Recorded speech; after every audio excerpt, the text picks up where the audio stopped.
Sign it, Aubrey, my father said with that smug smirk I'd grown to hate. The house, the accounts, the land, it's all going to us. You'll thank us later. I stared at the glossy mahogany table in the lawyer's office as a hush settled over the room. My mother twirled her pearls, clearly enjoying the moment. My cousin Jared leaned in with a smirk and whispered, "You're nothing without us. You'll come crawling back." Before we begin, drop a comment and tell us what would you do in this situation? Be honest, tell me in the comments below. We read every comment. Let's begin. I could still taste the bitterness of their betrayal on my tongue. My hand trembled slightly, not from fear, but fury. "I don't agree to this," I said quietly, sliding the pen across the table. "I want to read everything first." Laughter erupted like gunfire. "Oh, sweetheart," my mother cooed, "this is why we never took you seriously.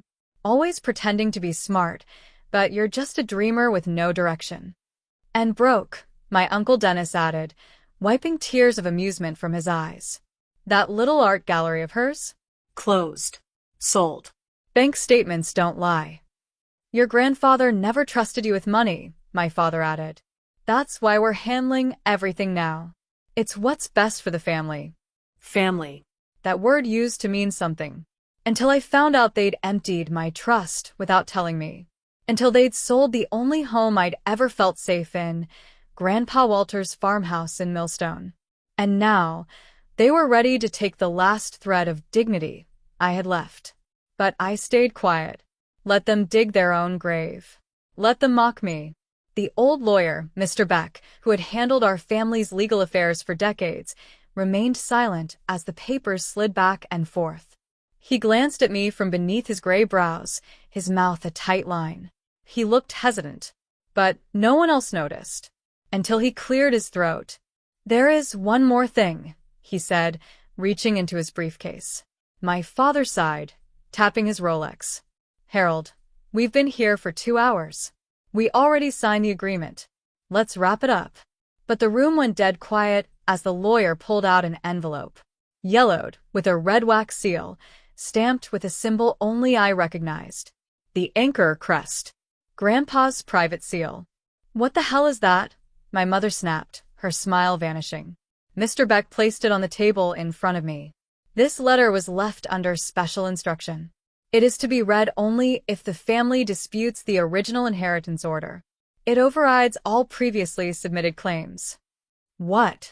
Jared's face paled. I picked it up slowly. My fingers brushed the seal, and I swallowed the lump in my throat.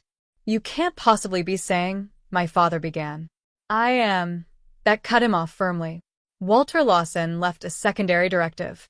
And Aubrey, it names you." My heart thudded so loudly, I thought the walls would hear it. I cracked the seal and unfolded the letter, reading every word slowly, carefully, while the entire room watched with white-knuckled fists and wide, panicked eyes. By the time I looked up, silence had swallowed the room whole. And I said, voice even and low, "You just signed away something you had no right to touch. You're not the executors of Grandpa's estate anymore." Jared jumped to his feet. "She's bluffing." "That's not possible. He trusted my dad. He said I was next." "Sit down," Mr. Beck snapped, with a fire I'd never heard from him before. "You and your father forged those papers 6 months ago. I have the forensic reports. Walter knew, and he left this final letter for that exact reason." "What does it say?" my mother hissed, eyes narrowing. I turned the letter around, showed them the crest again, and read aloud the line that hit the room like a thunderstorm. "To my granddaughter, Aubrey Lawson, if they ever turn on you, know this. Everything is yours. The land, the legacy, the shares, the house, the truth. Use it well." And then I added, my voice clear as glass, "I don't need to come crawling back, because I never left what was mine. You stole it, but I'm here to take it all back." The air in the room thickened like a storm cloud, ready to explode. My father's jaw twitched. "That letter doesn't mean anything legally. We already signed the papers. We're in control." "No," Mr. Beck interrupted, pulling out a folded set of documents from a sealed file. "That was your assumption. But Walter filed this codicil with me 6 weeks before his death. It's fully notarized, witnessed, and registered with the county court. He dropped it on the table with a loud slap. The only valid will names Aubrey as the sole beneficiary. Everything transfers to her, retroactively. The room cracked. My mother shot out of her chair. That's not fair. She's always been the black sheep. Walter wouldn't just hand everything to her. You forged documents, Mr. Beck said coolly. That's a felony. I suggest you sit down and read the consequences before you start shouting again. Uncle Dennis's face flushed dark red. This is a setup. You expect us to believe that girl, who's been living in a shoebox apartment, scraping by on paint sales, is now the owner of the entire Lawson estate. Actually, I said, finally standing, I haven't been living in that apartment for months. I walked slowly around the table, each step deliberate. And I haven't been scraping by. I've been rebuilding Grandpa's old studio. Quietly. Selling my work under a pen name. I've tripled my gallery sales since March. And you know what else? I paused in front of Jared. That gallery I lost. I didn't lose it. I sold it, at a profit. To fund my next move. Jared swallowed hard. What next move? I smiled. Buying back the land you sold behind my back. My father stepped forward, trembling with rage. You think you can just waltz in here with a piece of paper and take everything from us? I held the letter higher. I'm not taking anything that wasn't already mine. My cousin threw a glass across the room, shattering it against the wall. She's lying. She's manipulating everyone. But the room had shifted. Their confidence, their arrogance, was slipping like sand through their fingers. And Mr. Beck wasn't done. There's one more clause, he said. Everyone froze. In the event of deliberate fraud or theft by any family member, Walter instructed that those individuals be permanently removed from all access to Lawson funds, assets, and properties. Dead silence. My mother's lips quivered. No. No, he wouldn't. He couldn't. Oh, he did, Beck said, sliding over the page. Effective immediately, you, Donovan Lawson, Evelyn Lawson, Jared Lawson, Dennis Lawson, are barred from entering any Lawson property without written permission from Aubrey Lawson. My hands were shaking now, but not from fear. From power. The kind of power I never wanted but needed to wield. Because they left me no choice. I suggest, I said slowly, you all leave this office. Now. You ungrateful little brat, my father spat, storming toward the door. You think you've won? We built everything. We made this family, and you tried to erase me from it, I said. Now you're the ones being erased. He slammed the door on his way out. The others followed, curses echoing down the hall. Only Jared lingered at the door, eyes full of venom. I hope you choke on that money. I looked at him, really looked, and said, I hope one day you look back and realize you could have been better. He left. And suddenly it was quiet. Mr. Beck let out a long breath. I always hoped this letter would never be needed. I looked at the seal again. The way the wax was cracked, like an old wound finally breaking open. I didn't want this, I whispered. But you needed it, Beck said. And Walter knew you'd be the only one strong enough to use it. I turned toward the window, staring out at the cold sky above downtown Nashville. They thought I'd come crawling back.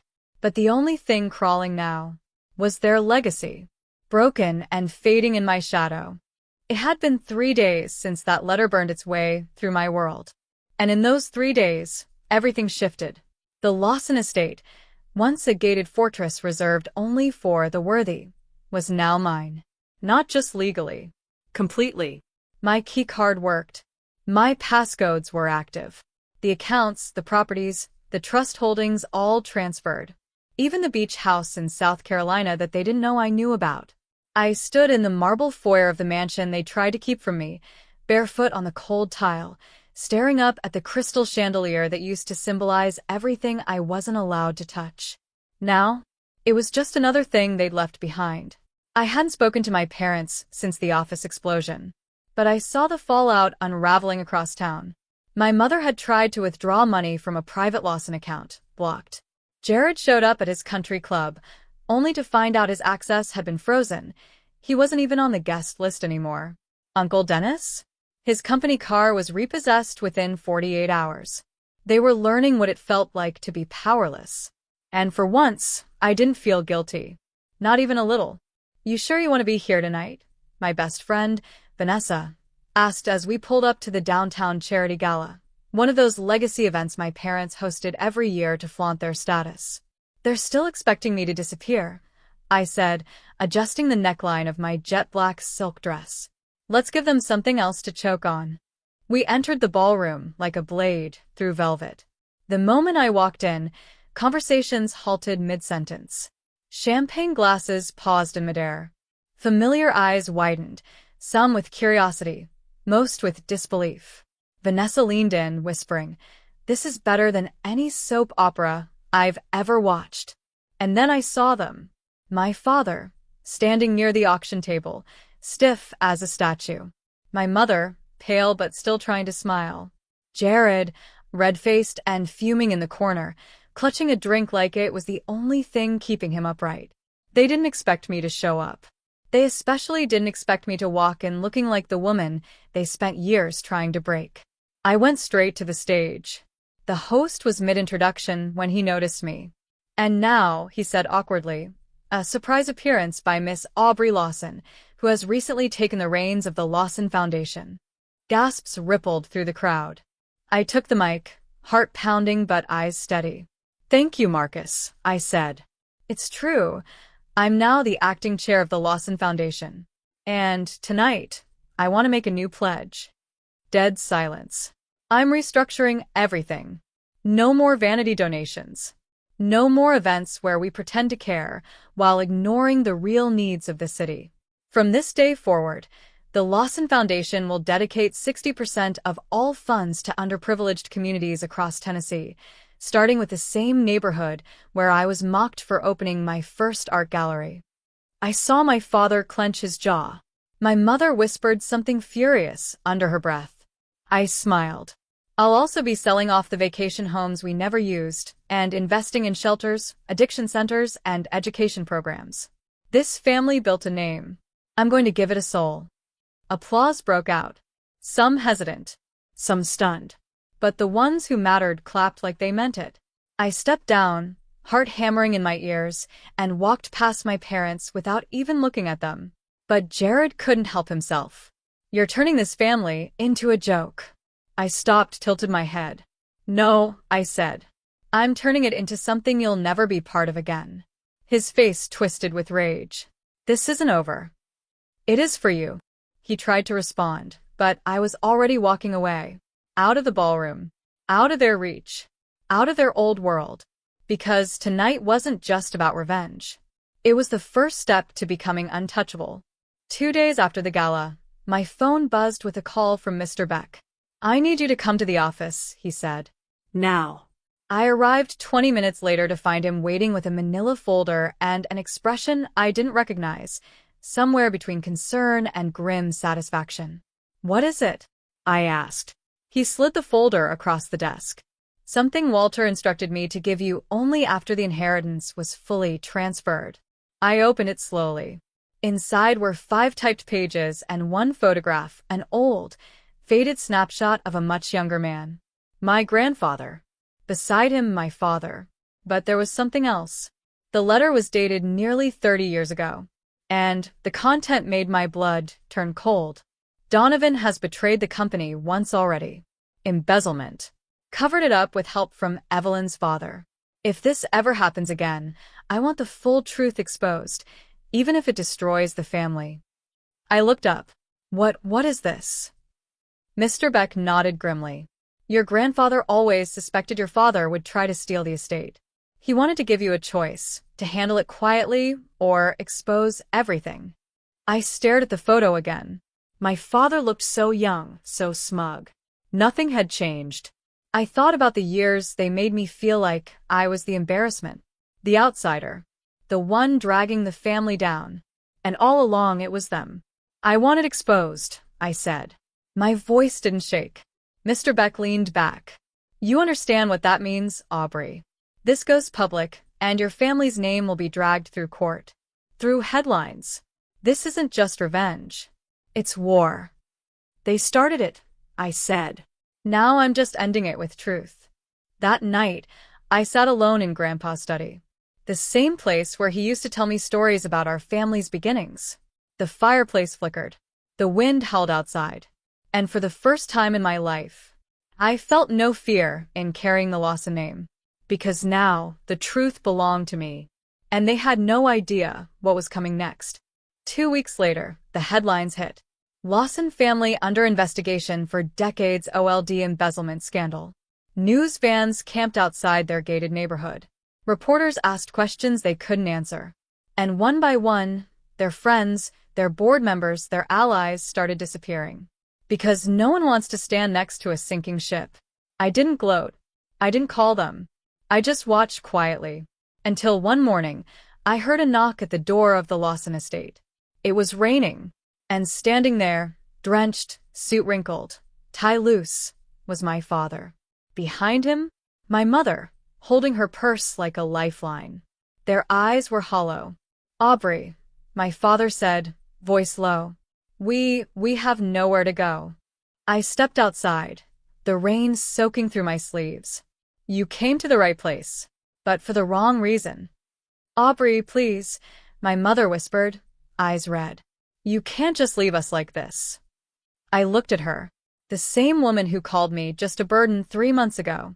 You left me long before I ever left you. My father shook his head. You don't understand what you're doing. No, I said calmly. I understand exactly. I gave you everything, respect, love, loyalty. You gave me shame, betrayal, and silence. You watched me fall and you laughed. Now I'm standing, and you want me to forget that. He said nothing. Tell me this, I asked.